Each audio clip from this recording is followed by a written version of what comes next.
So yeah, my path to recovery was a bit of a nightmare. It's funny because there's a chapter in that big book called Dr. Bob's Nightmare, and it's all about how he got sober.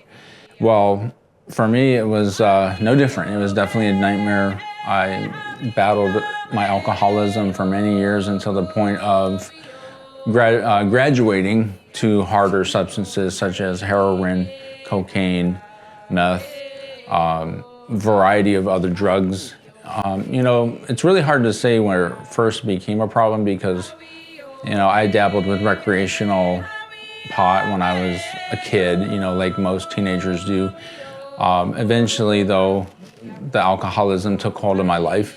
And once I became a full-blown alcoholic, I just couldn't think of anything else. I couldn't imagine living without drinking or having that numbness of alcohol that it provides. And it's very similar to any other substances. The main reason people used alcohol was because it made them feel good. And so once I discovered methamphetamine, alcohol suddenly phased into the background. It was like, whatever. That was, nothing compared to meth. So I considered my life in a weird way a waste. I was like, this whole time I've been drinking and spending money on alcohol and getting hangovers and drunk driving and a whole list of other problems, social problems, relationship issues, family problems. But meth seems to take all that away. So it's easy to become addicted to a substance that provides broken promises. It comes in almost like a mirage. Like you think of a person who's dying of thirst, they're in the desert, and they see an oasis and they go towards it. And the closer they get to it, the further away it gets. They realized they've been tricked by their own mind.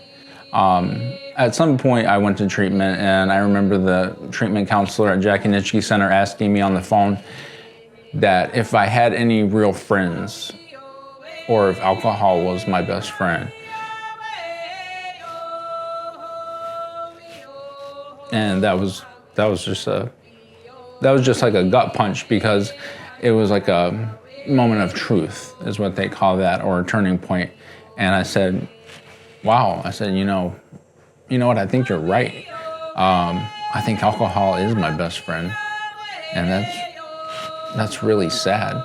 And so that moment of truth prompted me to want to do something, right? I didn't want to just stay sitting in that, so I decided, I really want to change this story. I have opportunity here to rewrite the narrative. And so that's a moment of empowerment, which is another principle of recovery coaching, self-empowerment. And I help people have those tools now to empower themselves and advocate for themselves. So recovery is a mind, body, spirit process. So yeah, I'm grateful that I got sober. I had 5 years clean and sober on April 20th. Ironically, that's also Eminem's anniversary date. I found out that he was sober 17 years now on my anniversary. So I thought that was pretty interesting. So recovery, that's a great word. And actually, I recently asked Bob Brown, one of our Longhouse chiefs, what would that word be in the Oneida language? And he told me it means they try again. Another way to say that is they never give up. Dehundeglutsta means to start over again or to try again. So recently, Randy Cornelius, another chief at the Oneida Longhouse, gave the old garden in the back of the recovery nest to the coaches, and I got to start doing some work in that garden. And that experience of working with the earth, which is sacred to us in our culture, helped me to see my own recovery in action. Planting the seeds of recovery is very much like gardening. You're planting seeds of hope, and you're helping other people have hope. And as you watch that grow and change, it really transforms your perspective on life and also on recovery. I am Two-Spirit, and there's a Two-Spirit community that is in recovery. Some people ask what that means. So simply, means that it's not necessarily a gender identity or sexual orientation, but rather than say LGBTQ, we say Two-Spirit in the Native American community, because it includes our cultural identity.